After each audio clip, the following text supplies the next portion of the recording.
नाजरीन, सदाए हिंद उर्दू में आपका खैर मकदम है। मैं हूँ इम्तियाज़ुल्लाह खान काशफी।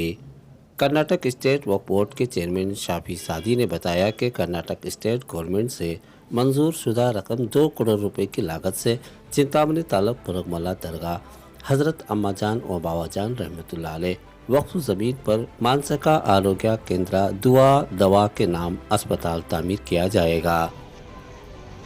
कल यानी बरोज़ जुमा शाम 2 दिसंबर 2022 को कर्नाटक स्टेट वक्फ बोर्ड के चेयरमैन शाफी सादी चिकबल्लापुर हल्के से रुकन असम्बली व हेल्थ मिनिस्टर के सुधाकर, चिंतामणि हल्के से रुकन असम्बली जेके कृष्णा रेड्डी, कोलार जिला से रुकन पार्लिमान मुंशामी ने अस्पताल तामीरी काम के लिए संग बुनियाद रखी।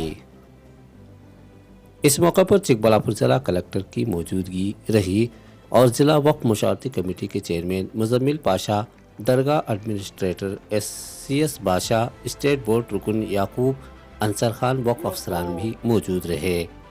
ಇವತ್ತು ನನಗನ್ಸುತ್ತೆ ಈ ಕ್ಷೇತ್ರಕ್ಕೆ ದವಾ ಮತ್ತು ದುವಾ ಕ್ಷೇತ್ರ ಅಂತ ಏನು ಕರೀತಾರೆ, ಇದು ಇವತ್ತಿನಿಂದ ಅದು ಸರಿ ಆಗ್ತದೆ ಅಂತ. ದುವಾ ಅಲ್ಲಿದೆ, ದವಾ ನಾವು ಕೊಡ್ತೇವೆ.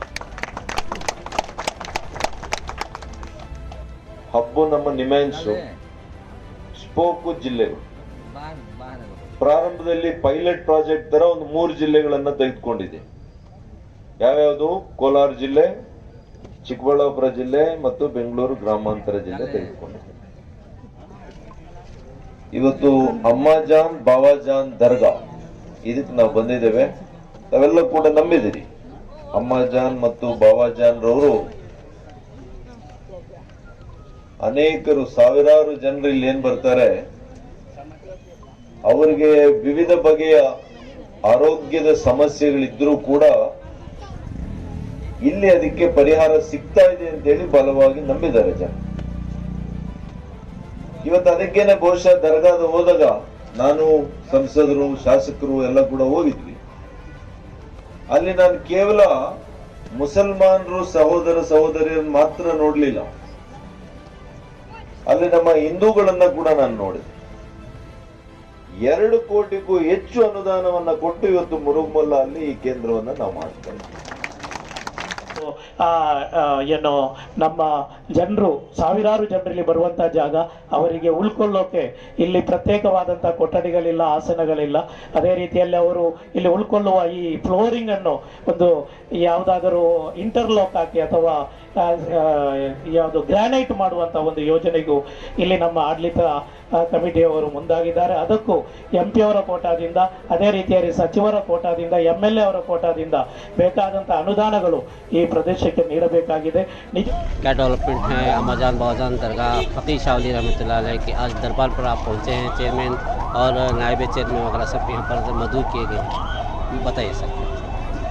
ये तो हमारा रिहैबिलिटेशन सेंटर अम्माजान बाबाजान दरगाह का दरबार में 1.5 साल से ऐसा ये रुकावट होते रहे, इसलिए एक एंडिंग तक हमें पहुंचाना करके मैं रियाज साहब याकूब साहब मिलके हमारा बोर्ड में लगातार डॉक्टर सुधाकर साहब से बात करके एक जल्दी से जल्दी संग बुनियाद करे तो जल्दी हमें वो हॉस्पिटल का काम ख़त्म करके इधर जो बीमारी लोग आते हैं और गरीब लोग आते हैं इधर अम्माजान बाबाजान का दरबार में, ये दुआ और दवा का प्रोग्राम है, जल्दी से जल्दी शुरू करना था. लगातार हमें उसका फॉलोअप करें.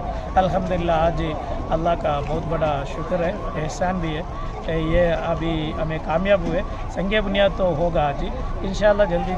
जल्दी से जल्दी काम ख़त्म करके हॉस्पिटल इंशाअल्लाह जनरल के लिए और आवाम के लिए इंशाअल्लाह और खिदमत को आएगी. सर ये कितना बजट है? ये तो 2 करोड़ का बजट है और हेल्थ डिपार्टमेंट का ये है ग्रांट्स है और वक्फ बोर्ड का जगह है और वक्फ बोर्ड ये मैनेज करेगा.